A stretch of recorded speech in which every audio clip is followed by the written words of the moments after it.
going on? My name is Jonathan. This is Comic Book Cinema. I am pleased to be joined by 4 wonderful guests. Today we are joined by Timbo Slice. Tim, Hello. tell us a little bit about yourself. Hi, I'm Timbo Slice. I do stuff on TikTok, and yeah, you can see me at some Renaissance festivals around the country, selling henna tattoos and jewelry. Yeah, if you find yourself in desperate situations, I'll be there. That's pretty much the moral of That's that what life story. is all about, man. Henna tattoos and Renaissance festivals. Mr. Nerdy Dustin, him and I met on TikTok a few months back, but he's a really cool dude. What's up, Dustin? Not much. What's going on, bud? Just happy to be alive, brother. And also, this is Mr. Jared Mayo, not to be confused with mayonnaise. Jared Mayo. Mr. Jared, how are you doing, sir? Oh, I'm great. Feeling good. And also, Mr. Josh Jennings, the true OG of the comic book world. Like I always say, he knew who Vision was before any of us were out of 4th grade. What's up, Josh? Nothing much. Glad to be here. I'm just way older. That's Not too. You don't have us by much, especially Jared. I think you and Jared are pretty close to the same age. Well, you handle it much nicer. Guys, today we are here. We have assembled, for lack of a better term, for the review of Thor Love and Thunder.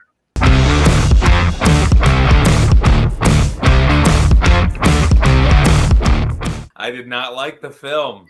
I was very bummed because I'm an MCU apologizer, and I will try and oh my gosh, I mean, look behind me. It's my life. So to go in there and see an SNL skit pulled out into 2 hours with Thor in it, it deeply disturbed me. I was very sad.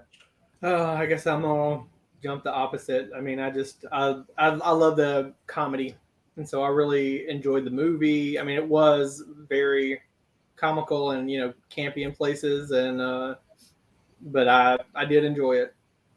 I'm with Josh. I absolutely loved it, and that's Taika's style. He mixes comedy with drama. So I mean, I went in knowing that that's what we were gonna get. Now, yeah, some of the stuff was more campy than I like. The Dumpling God, like there's some stuff in there that's a bit too much, but overall, I really enjoyed it. I laughed a lot during this movie. And I like what Jared said as far as retrospectively, it was like I couldn't put my finger on it. I was going to say that maybe it just went over, like I laughed at the movie, but maybe it went a little over jokey. But what Jared said, it did kind of, some skits or some jokes did have the vibe of like, okay, well, this is what the parody of the movie would joke about, rather than like when the Stormbreaker looked at Thor jealously. I was like, I laughed, and then I was like, huh. But overall, I did like it. I don't think it's nearly as rewatchable as Ragnarok. I agree with that 100%. That's kind of where I'm at. I like the film a lot. I'm not going to tell you quite yet what I rate it. I liked it. I enjoyed it a lot. I don't think it's quite as good as Ragnarok, like you said. That's kind of what I was thinking when I left the theater. I was like, okay, this is definitely better than Dark World, which is not a hard task. Right. And it's better than the first Thor, in my opinion. Maybe barely, but I don't know. I really enjoyed it. I thought the music was fun. Some people say that they were trying to rip off Guardians with the 70s classic rock soundtrack, which Guardians isn't all classic rock, but I didn't get that vibe. I thought it was kind of its own thing. And like Dustin said, we knew we were signing up for. It was a Taika Waititi film, It was like Ragnarok on steroids, honestly, is kind of what the vibe that I was getting. But kind of back to some other sentiments that were expressed as far as the humor, I felt like the goat bit was done like overdone to death. The first like 4 or 5 times the goats were like, ah, I thought it was funny. But, the 5 or 6 times after that, I was kind of like, okay, that joke's kind of run its course, guys. Let's move on to something else. But overall, I liked it. So I guess we could start with Natalie Portman. What did you guys like? Did you think that Natalie Portman added anything of value to the film? She didn't make out with Mila Kunis, and that's already like 8. Like it's already like takes 8 ratings down, on my opinion. I liked what you said on your little TikTok review, Jonathan, about how like I thought Natalie Portman's character worked, one, because it's Natalie Portman, one of the GOATs as far as actresses go. It just goes to show, it's just like, yeah, it's not that we don't like female characters. It's just I don't like it when it's, oh, she was your average, ordinary, typical, flawless, perfect human being until she was bit by a radioactive, marching parade, and then she became the most blah blah blah blah. Like, that's all, too much. But I thought they did her character good in this one. Yeah, that's kind of what I was thinking. Like, and that's kind of what Tim is referring to. Not everybody has a TikTok. The audience here is not the youngest crowd. Oh God, did I just age and date myself at the same time? But what I was talking about on TikTok was I like how they gave us this female version of Thor and gave such a good purpose to the character. It wasn't your Captain Marvel, who's literally flawless in every way, which is not an interesting character. She's way too overpowered. But no, they give us a reason to bring back Natalie, and Natalie kills it. She kills the role. I didn't think I was going to like Lady Thor, but I absolutely loved her in the film. So that's kind of where I'm at with that. What do you guys think? I think you could really kind of take her, leave her. She didn't do terribly, but she wasn't like, oh, this movie is so much better because she's in it. What I liked was that she hasn't really been heard of since Dark World. I mean, they mentioned her in Endgame, but I mean, she didn't even show up for to play the part. They just used footage. So it was good to have some like an end for her story, because if it's the love of your life, you don't just drop her at Dark World. We need to have some closure for what goes on. And I think it did make sense that, why she was able to get the hammer, what Thor had said or whatever. That was kind of cool. But it was just kind of medium for me. I did feel like they rushed her getting the hammer, but it was a 2-hour film, which in the Marvel world is very short. All the fans were, oh my God, I can't believe the movie's only 2 hours. I was trying to talk to people like, 2 hours is a long movie, guys. I haven't seen a movie that was over 2 hours that wasn't Marvel or DC in a long time. But anyway, what do you think, Dustin? I thought she did an amazing job. I mean, it is Natalie Portman, and she is an amazing actress. So we already knew she was going to kill the role. And I do love the closure we got with the two characters. I loved how it all ended. I thought she did an amazing job. Her fight sequences are pretty awesome. I loved how they stuck with the comic and the fact that, she had cancer and all that stuff. And I enjoyed it. I'm there as well. I really liked the vulnerability they gave to her, which made you kind of feel for her. And then, I mean, she definitely was awesome. I mean, she stood out, and I like the differences and even the way they fought. Of course, just the tension between them and that little bit of a love relationship with the hammer, and like the two exes together kind of thing. I thought was funny and a nice touch to the whole relationship in general. Yeah, I didn't mind the whole cheesy hammer love triangle thing. I thought that was fine. It was also really cool how the hammer broke apart. I thought that was a cool idea. I don't know if they did that in the comics or not. Maybe not. But I thought that was cool. As far as, Hemsworth, I think he killed it as usual. I know that this is probably, and I might be wrong, but Jared, a purist, someone who is super like comic books first, movies last. Did you have an issue with the costume, like the rock star costume and the vest and all that stuff? Well, I mean, with him joining the Guardians, I'll allow it. Yeah, it's like a Ravager garb. Yeah, he's got to have the red leather if he's going to be with the Guardians. I feel like the Guardians were very wasted, though. It was a wasted appearance by 15 seconds. Hey, we're fighting some chicken people or whatever, and we're gonna go now. Which was hilarious, by the way. It gave me Flash Gordon vibes. I thought it was interesting how they decided to make Korg, the Cronin race, all male. That wasn't something that was really like alluded to in Thor Ragnarok. Even specifically, in Thor Ragnarok, when he first met Thor, he was like, I was trying to start a revolution. I made pamphlets, but the only people that showed up were my mom and her boyfriend. But now all of a sudden, like every Cronin is a male and they procreate by holding hands. I wanted to be like, that's just really weird. But at the end of the movie, though, I thought it was so hilarious, that little bit where Korg holds hands with that mustached Cronin. And I just died laughing at that. Like, I thought that was funny. But But at the same time, like, it is interesting how Marvel makes decisions like that. It's almost like it's a force-fed agenda. I mean, it's not even like a hidden agenda to me anymore. Like, as far as, we have to have, LGBTQ plus characters in every single movie that we make. What do you guys think? Is it Marvel or is it Disney? Disney. It's Well, I mean, I actually think Hollywood in general. it's actually the toy companies, to let you guys know, that pushes those agendas. Just so you know. When I grew up, it was G.I. Joes, no G.I. Janes, man. Yep. And that's how I want to keep it. They were all in that foxhole, naked with an AR-15. No, I'm just kidding. But it does show you though that like that little plot change really shows you that they also really did let Taika take this movie, and he just got to do what he wanted. So, I mean, Well, it makes me wonder, like, if that was Taika's decision or if it was like studio force, because it seems like we just get a lot of gay characters for the sake of having to check off that box, and not because it serves a purpose in the film. And that's just kind of where I'm at with it. I don't know. Do you guys feel like it's forced? I'm kind of used to it now. Like, I mean, it's pretty much in everything we watch now. So it's Absolutely. it's becoming part of the culture. So I felt like it was forced. I didn't care for it. Valkyrie is a queen. She's a girl. She's not a king of Asgard. And it was just for me, it was just another piece of like, we're pushing this agenda. I wasn't really down with it. It doesn't make sense, like you said, Jonathan. He talks about his mom, but yet there are no females. Like, pushing something for the sake of pushing it when it doesn't have anything to do with the story or furthering things along, that doesn't really sit well with me.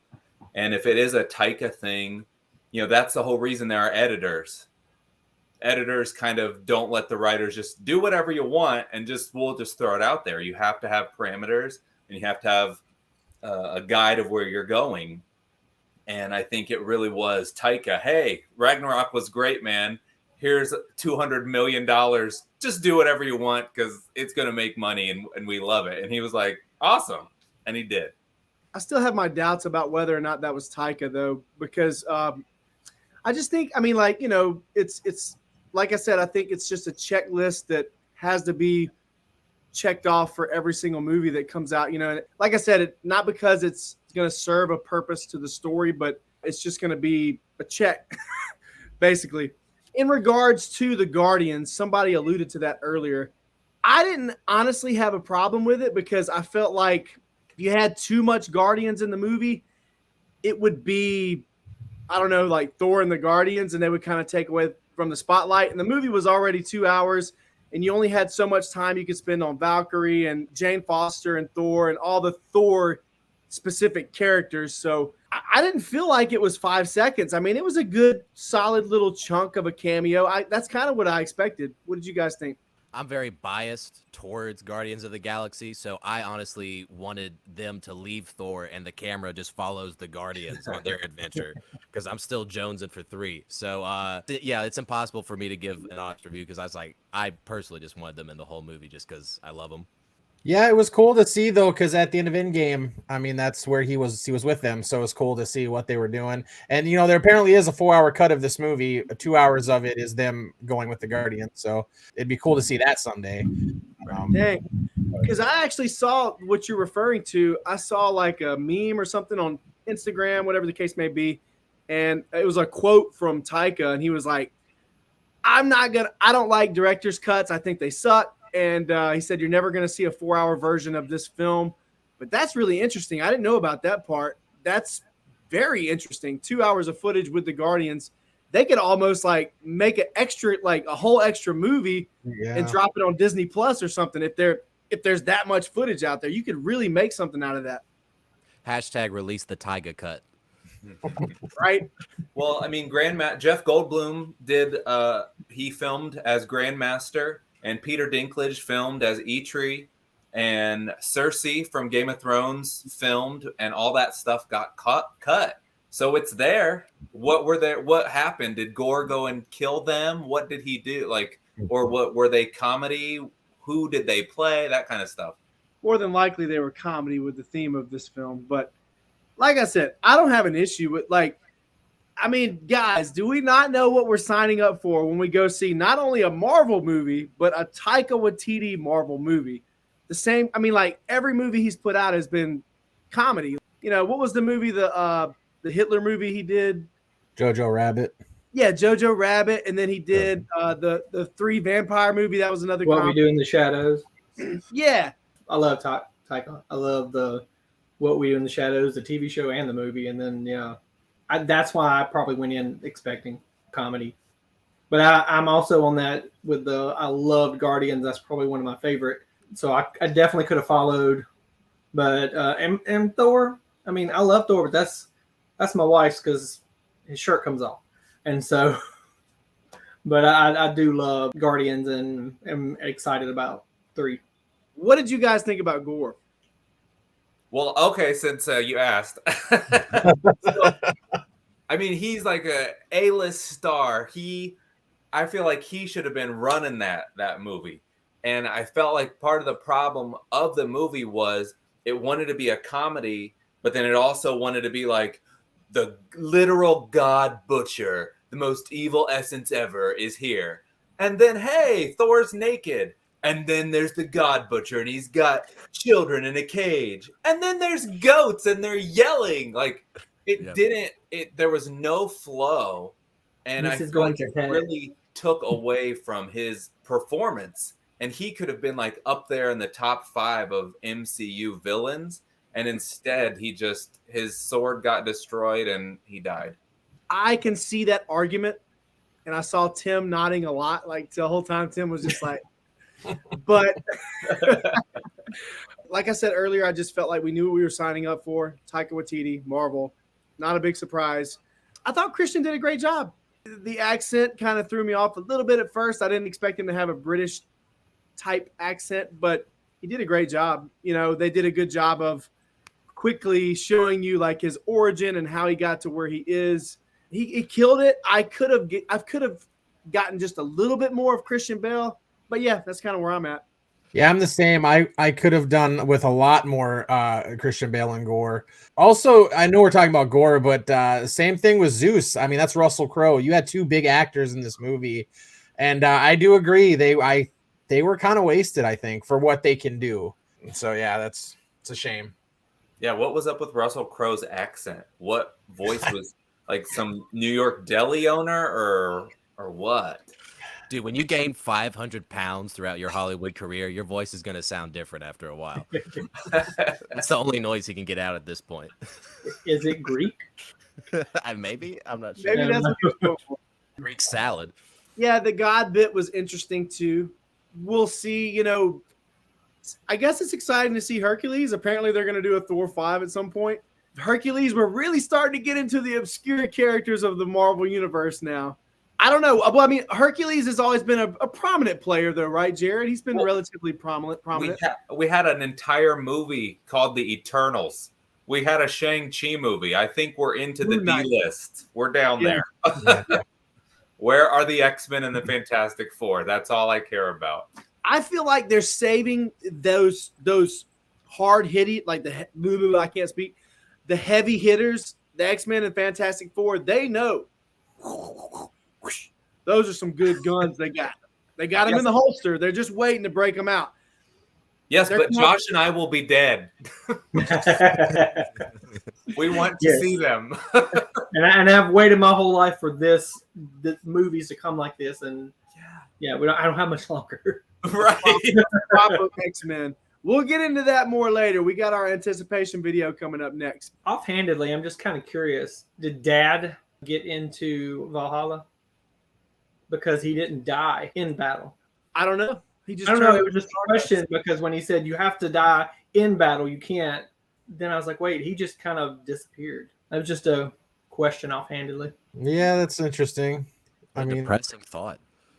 I know. It's sad. I was just thinking, oh, whoa, we put the stipulation. Wow, your dad didn't go, right? I mean, he's Odin, though. He's got, like, more powers, and I don't know. Maybe. It's interesting. Yeah.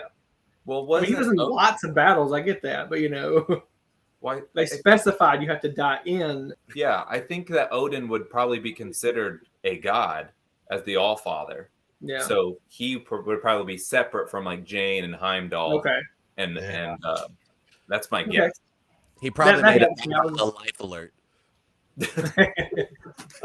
When you fall and you can't get up and you're a god, you just press the button.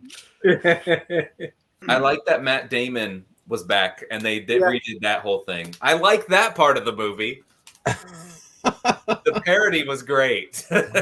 I love the reference to Event Horizon because I still think that's a very undersold movie. Well, guys, if someone held a gun to your head and forced you to give this movie a rating, what would you give it? Where are you sitting at right now on a scale from 0 to 10? 10 being perfect. I'm going 7. 7? 5. Mm-hmm. You're going 5, Jared? Going 5. Yeah, 7. I'd go 7. Seems about right. I'm What do gonna, you got for it, Josh? I'm gonna kick it up, I guess, just a little with a 7.5 or an 8, just because I love Taika. I love that comedy. I guess my rating system is flawed, but I have it at an 8. That's kind of where I have it right now. I had a really good time with it. It'll probably like slowly ease down to a 7.5 over the next year or so. That's kind of what I usually do when I rank my movies. Like when I first see them, I'm really excited about them. Even I hate to admit this, but Justice League, when it first came out, I had it ranked pretty high, like at a 6 or something. But now it's finally dropped down to like over the years I've thought about it and seen it more. And I've realized that movie's a giant hunk of crap. But anyway, does anybody have anything they want to plug? I know Tim's got a TikTok. Pretty much everybody except for Josh. So go ahead, guys. Take it away with the plugs. Comedian Timothy Watkins on TikTok. Follow that. I do news jokes, but careful. I'm more Norm Macdonald than I am Seth Meyers, so it might get not for the faint of heart. All right. I feel like I've just made a new best friend in Timbo. You can check out the M6P at them6p.com or on all the social channels, the M6P. If you want to know anything about Marvel, hit us up. You can catch me on TikTok. I'm Nerdy Dustin. I'm also one of the hosts over at Cloudy Sky Entertainment on YouTube. We do a bunch of shows over there. Yeah, that's it. And I'll say this too. Dustin has had a lot of really cool guests on his YouTube channel. You guys had the guy, I don't know if you guys watch Everything Always on YouTube. He's a pretty popular YouTuber. He puts out like news bits for Marvel and DC stuff. They had that guy on their show, so that's pretty cool. I thought that was neat. And he's got like how many? Oh, you're talking about Roman? Yeah. How many subs Roman? does he have? Yeah, I think he's close to 1 million. How about that? That's pretty. Yeah, That's pretty he's everywhere. Or no, I can't remember his channel now. He's All Fire something, but yeah, he's pretty big up there in Marvel. Everything Always. Yeah. That's what the channel's called. Everything Always. Yeah, my brother-in-law like watches all of his videos all the time, and I told him about that he was on your show, and he was like, "What?" And he checked it out. Guys, thank you for joining us. You can also find us on TikTok at Real Comic Book Cinema, as well as Instagram, same handle. You can find us on Facebook, and make sure you like, share, and subscribe. Thanks for joining us, and until next time, have a good one.